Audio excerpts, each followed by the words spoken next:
más importante del Barça en esta temporada? En absoluto. Yo tampoco pienso eso.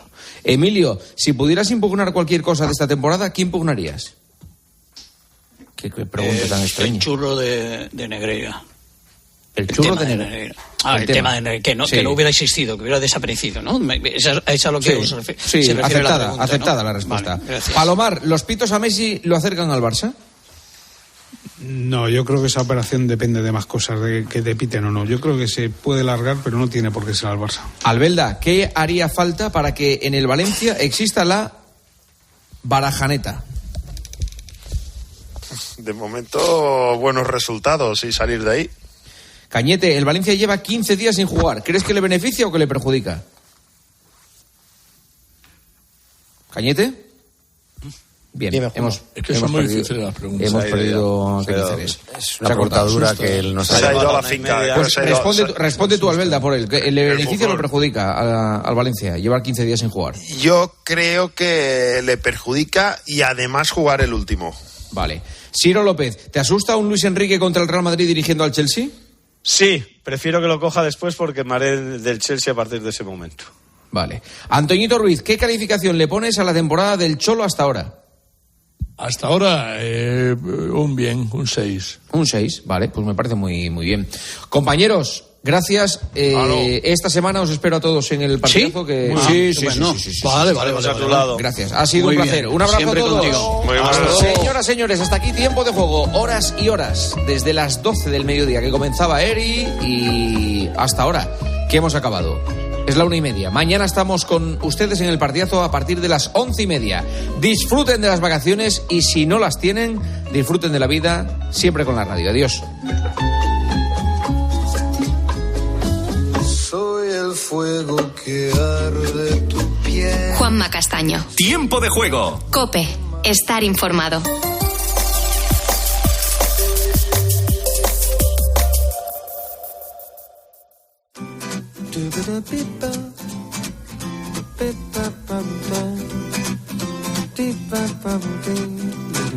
Hola, buenas noches. Bienvenidos. Es la semana del 3 al 9 de abril. Estamos en Semana Santa.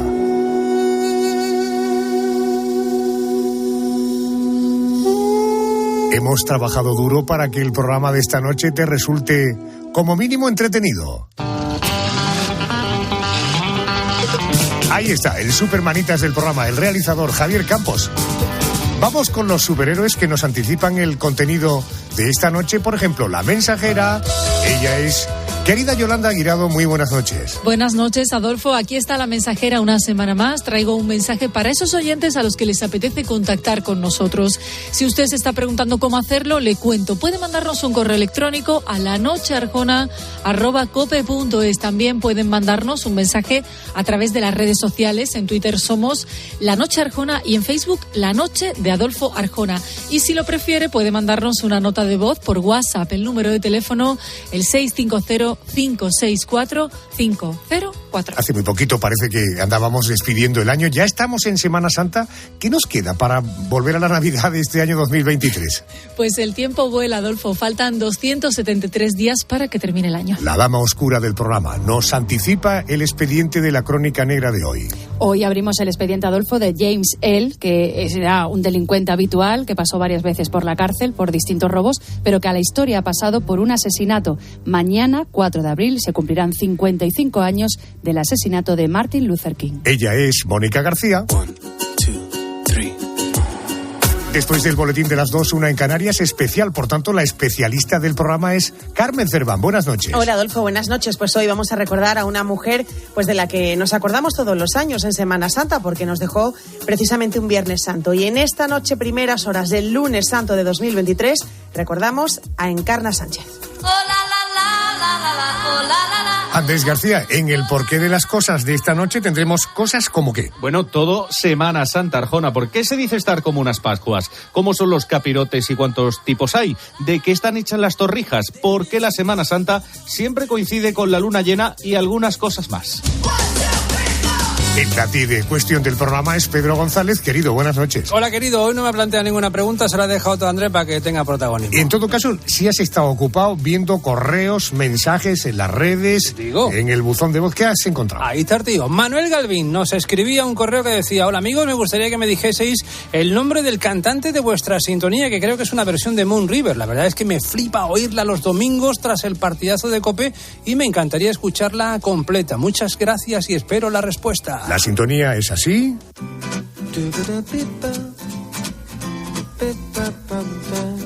¿Quién es? Date de cuestión. ¿De quién hablamos? Como pipa pa' juntar. No, es pipa para pa' mí. juntar. Pa' aburrir. Esto lo canta Herb Alpert y los Tijuana Brass. Pero Herb Alpert no era o es un trompetista. Claro, y esta es una banda toda, si te das cuenta, que tú has elegido la sintonía y todo de vientos. ¿Vientos? O sea, un hombre con gases. Exactamente. Todo esto esta noche aquí en la noche de Arjona, pero antes, abróchate el cinturón. Esta es una semana que en la historia de la crónica, negra se escribió un escalofriante suceso. Como cualquier persona, me gustaría vivir una vida larga. La longevidad tiene su lugar. Pero ahora eso no me preocupa. Yo solo quiero hacer la voluntad de Dios. Y me ha permitido subir a la montaña. He mirado y he visto la tierra prometida. Puede que no llegue a ella con vosotros, pero quiero que esta noche sepan que nosotros, como personas, llegaremos a la tierra prometida. A las 6 de la tarde del 4 de abril de 1968, el activista político Martin Luther King se asomaba al balcón del motel Lorraine en Memphis para saludar a sus seguidores mientras esperaba la llegada de unos amigos para cenar. Solo un minuto después, la bala de un rifle impactaba contra su cabeza. Lo declararon muerto una hora después. Falleció el hombre que sentó las bases de los derechos civiles de los negros en Estados Unidos. El orador que quiso acabar con la discriminación racial. El político que abogaba por la no violencia y al que otorgaron solo 4 años antes Premio Nobel de la Paz.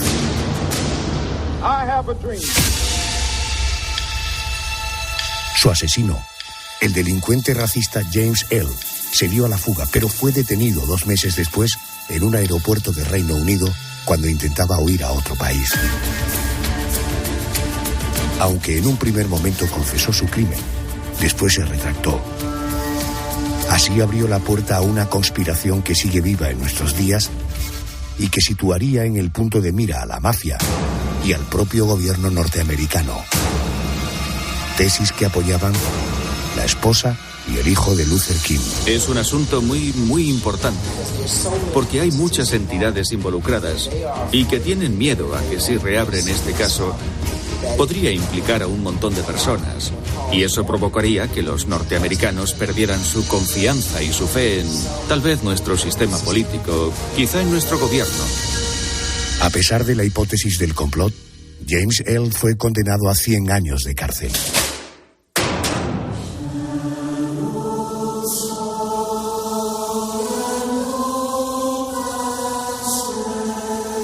Falleció en prisión el 23 de abril de 1998 por problemas renales y hepáticos, posiblemente por la infección durante una transfusión de sangre.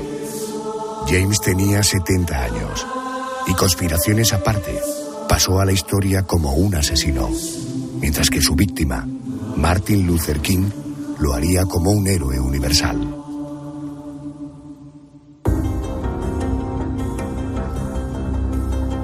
Precisamente mañana se cumplirán 55 años del asesinato de Martin Luther King. Su asesino, James L., un delincuente habitual que pasó varias veces por la cárcel por distintos robos. En 1967, un año antes del asesinato, escapó de la cárcel la que cumplía 20 años por un atraco a punta de pistola. Cambió de nombre. Incluso se operó para cambiar también de rostro. Me acompaña Ricardo Ruiz de la Serna, es profesor de Historia del Mundo Actual de la Universidad CEU San Pablo. Profesor, querido Ricardo, muy buenas noches, bienvenido a COPE. Adolfo, buenas noches, bien hallados todos. ¿Por qué James L. tenía en el punto de mira a Martin Luther King? ¿Por qué planeó su asesinato? Bueno, esta es una de las grandes cuestiones, ¿no?, en torno al asesinato de Martin Luther King. A ver, hay varias hipótesis. Desde la hipótesis del pago, que él en algún momento menciona, él dice que le ha pagado un tal Raúl al que nunca se logra identificar. Luego, la animadversión, porque hay que pensar que la animadversión por las ideas de Martin Luther King, hay que pensar que Martin Luther King es un personaje de alguna manera revolucionario en los Estados Unidos en la década de los 50 y de los 60. En ese contexto de la lucha por los derechos civiles, que había comenzado antes en realidad, pero bueno, que tiene como punto de partida simbólico el boicot a los transportes de Alabama y que luego continúa con el despliegue de la Guardia Nacional para permitir la entrada de los alumnos unos alumnos negros en el Instituto del Little Rock en Alabama. Bien, en este contexto, Martin Luther King se convierte en un líder que aboga por una integración de los que en aquel momento, insisto, utilizo la terminología de la época, se llamaban a sí mismos negros, o se hablaría de afroamericanos o de afrodescendientes, en el contexto de la Constitución. Esto es un punto interesante. Martin Luther King plantea un discurso de derechos civiles que no rompe con la Constitución, sino que a partir de la Constitución exige derechos para los afroamericanos, como se decía en la época, para los negros. Claro, esto era revolucionario, porque de salir de una situación de exclusión y de discriminación, pasan a exigir dentro del sistema constitucional la igualdad de derechos. Por lo tanto, esto entre los llamados, los que se podían considerar blancos, anglosajones y protestantes, que era el perfil, digamos, de lo que se consideraban los herederos de los Estados Unidos, esto generaba un odio y un rechazo. Y después hay la idea de que es un delincuente al que se utiliza como un señuelo, como un cebo, siguiendo un poco el modelo de lo que había sido unos años antes la hipótesis del asesinato de Lee Harvey Oswald y de su utilización a manos y aquí abrimos otro melón de las conspiraciones, de la mafia, de los cubanos, en el sentido de Fidel Castro, de la CIA, del FBI, en fin, lo que se quiera poner allí. Ricardo, tras su detención en Reino Unido, él confesó el crimen, este individuo, así evitó la pena de muerte, fue condenado a 99 años de prisión, pero sin embargo, más adelante, él se retracta de su declaración inicial. Dos preguntas. ¿Qué argumentó para negar entonces ser el asesino de Luther King y si aquel cambio de declaración tuvo repercusión? ¿Fue tenido en cuenta? A ver, él viene a decir que le han presionado, que le han amenazado para que se declare culpable. De nuevo, tenemos que pensar en el contexto de la Guerra Fría, en el contexto de una tensión social en los Estados Unidos donde el aparato de seguridad, donde el aparato policial tenía un poder. Pensar que las agencias de seguridad en la Guerra Fría en los Estados Unidos operan prácticamente como estados dentro del Estado, y en ese contexto él dice que le han amenazado y que le han presionado. Lo que sucede es que lo terminan condenando de todas maneras. Y se convierte como en una causa controvertida. Parte de lo que alimenta la teoría de la conspiración, Adolfo, es precisamente esa retractación de su confesión inicial. Junto a esto está la cuestión de los famosos informes. Claro, a medida que van pasando los años y se trata de recabar informes y se reconstruye cómo pudo ser el asesinato, se van suscitando dudas acerca de la dinámica que el propio presunto asesino o asesino confeso ha descrito. Algo parecido, como te decía antes, a lo que pasa también con Lee Harvey Oswald y el asesinato de Kennedy.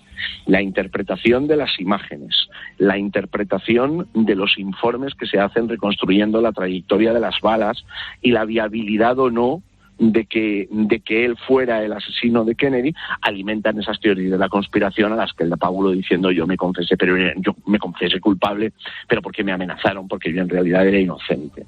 Luego será el perfil del propio rey. Es un delincuente que ya ha tenido condenas anteriores y cuya credibilidad es discutible, es dudosa. Por tanto, debo entender que no se tuvo en cuenta este contraargumento, ¿no? No a los efectos procesales, sí a los efectos de la cultura popular. Entiendo. Adolfo. Oye, déjame que voy a incluir dos nombres más. Sí. Un empresario, Lloyd Jowers. ¿Qué tiene que ver este individuo con este caso? En torno a estos magnicidios siempre gravitan los que se consideran vinculados o los que se consideran que han podido estar unidos. Había digamos, en torno a la reacción contra Martin Luther King, no había únicamente activistas políticos. Había lo que se podrían considerar operadores o gente vinculada a los partidos y a las formaciones supremacistas. En el fondo se veía a Martin Luther King como una amenaza para el sistema, más allá de los partidos políticos o más allá de las formaciones políticas. Se lo veía como alguien con quien había que acabar. También en el caso de Kennedy encontramos en el entorno de Lee Harvey Oswald, por un lado, empresarios y hombres de negocios, y por otro lado, personajes grises que actúan como agentes, no agentes de la autoridad, no agentes de la ley, sino operadores, los que podríamos considerar lo que se llaman en inglés los handlers, los que manipulan a una determinada persona, le llevan a cometer un crimen, le llevan a cometer un delito. Por tanto, Lloyd Jowers, que aparece en televisión haciéndose eco de una conspiración donde habla de que el gobierno y la mafia lo habrían contratado para asesinar a Luther King a cambio de $100,000. Segundo nombre que te doy, estamos en el mismo caso cuando hablamos de Henry Clay. Cuidado, espera, déjame que te añada una cosa sobre Lloyd Jowers que es interesante. En ese entorno, el propio negocio de la conspiración florece. Aparecen los que de alguna manera se sospecha que están detrás del crimen y los que de alguna forma tratan de desenmascararlo, pero terminan convirtiéndose en protagonistas de la teoría de la conspiración. Si me permites el símil, aunque por supuesto uno era un empresario y el otro era un fiscal, es el caso de Garrison. Llega un momento en el que Garrison, a través de su investigación, de alguna manera expone una conspiración. Claro, es un fiscal, tiene una actuación más procesal que mediática, pero Lowers alimenta esta teoría de que en realidad Rey es un cebo, es un chivo expiatorio, si se quiere, pero que los autores, los responsables del crimen son otros. Correcto. En el caso de Henry Clay, ¿estamos ante un personaje de perfil parecido? Sí, podrías verlo de esa manera. Lo que ocurre es que, a diferencia de lo que pasa con Lowers, en el caso de Clay, sí tenemos un perfil más identificable dentro de las teorías de la conspiración. Ahí sí que podríamos decir, este sería el supuesto o el presunto, la mano que de verdad estuvo detrás. Claro, frente a una confesión, tratar de señalar o tratar de apuntar a otras personas es más discutible o es más problemático. Porque Henry Clay, ¿quién era? ¿A qué se dedicaba? ¿Cómo se ganaba la vida? Henry Clay es un personaje de la época. ¿Te acuerdas que antes hemos hablado de Lowers como un tipo que se gana la vida de alguna manera desenmascarando conspiraciones y que hace un negocio esto? Bueno, Clay es de profesión, entre comillas, permíteme la exageración, anticomunista. O sea, de profesión activista contra el comunismo. Y él es el que, según la teoría alternativa a la confesión de Rey, habría liderado el grupo de tres personas responsables del asesinato de Martin Luther King, ¿no? Al final la motivación aquí sería diferente. Aquí la motivación sería que se veía a Martin Luther King, que en realidad no lo era, pero se lo veía como alguien próximo al comunismo. Para entender esto nos tenemos que situar en las dinámicas de la Guerra Fría. Todo lo que sonase a liberación, y por supuesto dentro de eso estaba la igualdad racial, se veía como sospechoso de influencia soviética, comunista o cubana. Los soviéticos, desde el año 47, 48, aunque hay algún texto incluso anterior, dicen que ellos están en el bando de los movimientos de liberación frente al capitalismo, frente al imperialismo y frente a la dominación estadounidense. Con lo cual, todo lo que se veía como un desafío a la sociedad americana se veía como influido por el comunismo. Y esta hubiera sido la motivación de este grupo de personas, liderado presuntamente por Henry Clay, para acabar con la vida de Martin Luther King. El problema que se presenta aquí, de nuevo, es la propia confesión de rey. Ya para abrir la puerta tanto a las hipótesis de Lovers como a la hipótesis de un grupo que conspiró para matar a Martin Luther King, tenemos que creer que la confesión de rey es falsa y que es una confesión inducida por presiones y por amenazas. Entiendo. Profesor Ruiz de la Serna, como siempre, gracias por atenderme. Buenas noches. Un placer, buenas noches. Sueño que un día esta nación se levantará y vivirá el verdadero significado de su credo. Afirmamos que estas verdades son evidentes, que todos los hombres son creados iguales.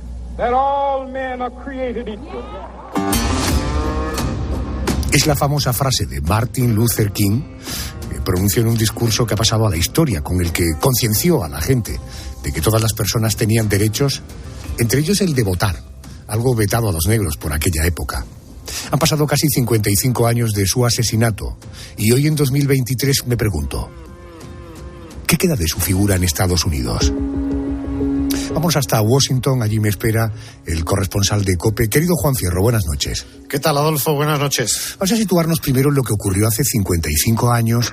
¿Qué repercusión tuvo en los Estados Unidos de aquel año 68 el asesinato de Martin Luther King? Pues fue un vuelco a la sociedad estadounidense, fundamentalmente a la sociedad negra, ¿no? Se produjeron numerosos disturbios, motines en decenas de ciudades, hubo más de 50 muertos, fue necesaria la intervención de la Guardia Nacional, del Ejército, se desplegó por las principales ciudades de los Estados Unidos para intentar aplacar las protestas que se produjeron tras el asesinato de King.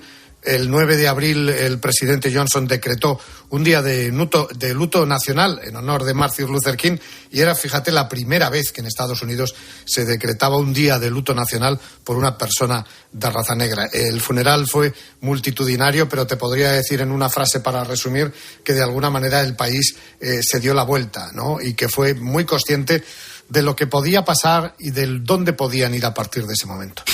Juan, ¿se puede decir sin riesgo de equivocarnos que a partir de Luther King ha habido avances sociales en favor de la igualdad que llevan la firma de Martin Luther King? Sí, sin duda.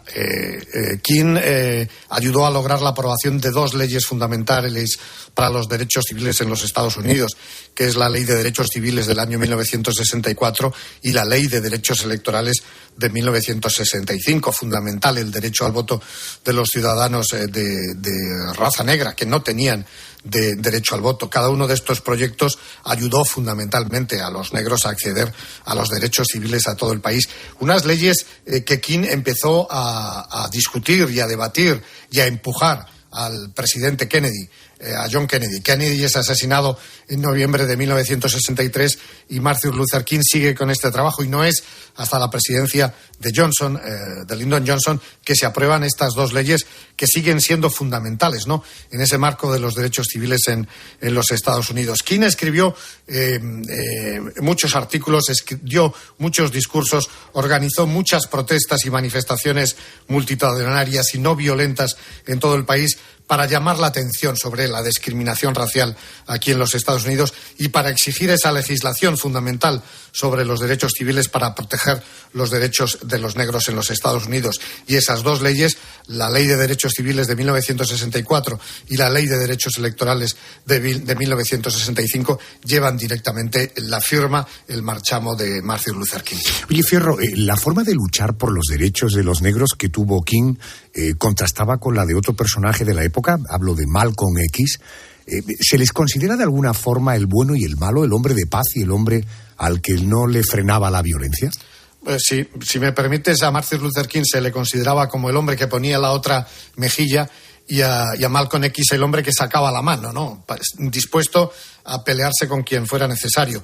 King y Malcolm X discrepaban tanto en los objetivos a conseguir como en las tácticas para llegar a esos objetivos. Mientras King buscaba la integración, la igualdad racial entre blancos y negros para que pudieran vivir juntos, trabajar juntos, Malcolm X era lo que podríamos decir hoy un nacionalista negro, es decir, creía en la superioridad de la raza negra y no era partidario de esa integración que defendía Martin Luther King. Malcolm X no confiaba en los blancos, sospechaba de ellos y afirmaba que los negros no deberían buscar ayuda en los blancos, sino que solo deberían buscar ayuda en otros negros. Diferían, como te digo, en los objetivos y también diferían en las tácticas, ¿no? En lo de sacar la mano.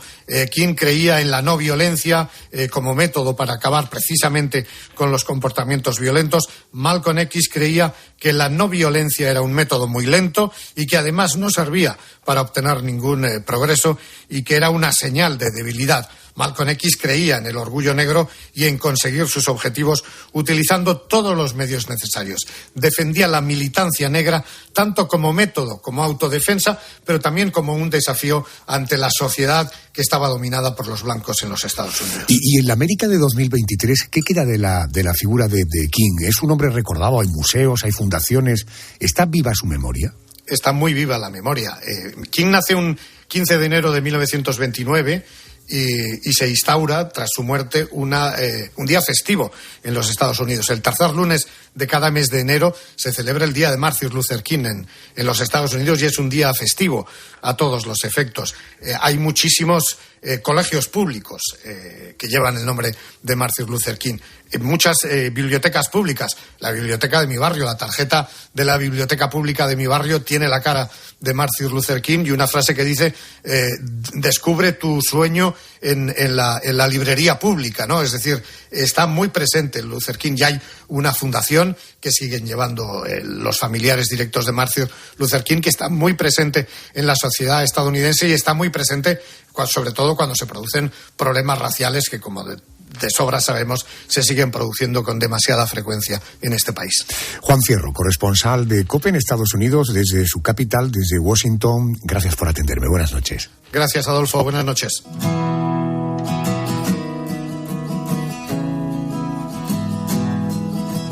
Martin Luther King, un hombre que sin duda ha escrito su nombre en la historia. Vamos al boletín de las 2, una en Canarias. Inmediatamente arrancamos con nuestro especial en esta noche tan singular como la noche del Domingo de Ramos. Vacío y solo sin haber hecho lo suficiente. Solo le pido a Dios que lo injusto no me sea indiferente, que no me abofete en la otra mejilla, después que una garra me arañó esta suerte. Solo le pido a Dios que la guerra no me sea diferente.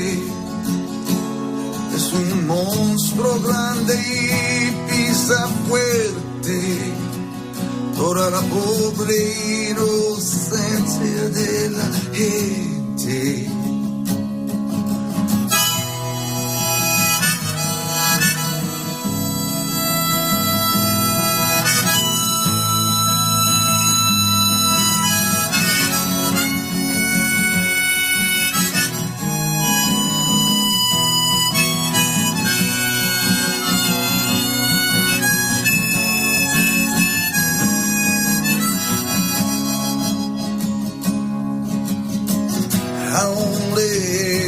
God, and I'm not indifferent to injustice, that death will not find me empty and alone, having done nothing. Solo pido a Dios que el futuro no me sea diferente. Desahuciado es el que tiene que marchar a vivir una cultura diferente. Solo le pido a Dios que la guerra no me sea indiferente. Es un monstruo grande y pisa fuerte pobre inocencia de la gente. Es un monstruo grande y pisa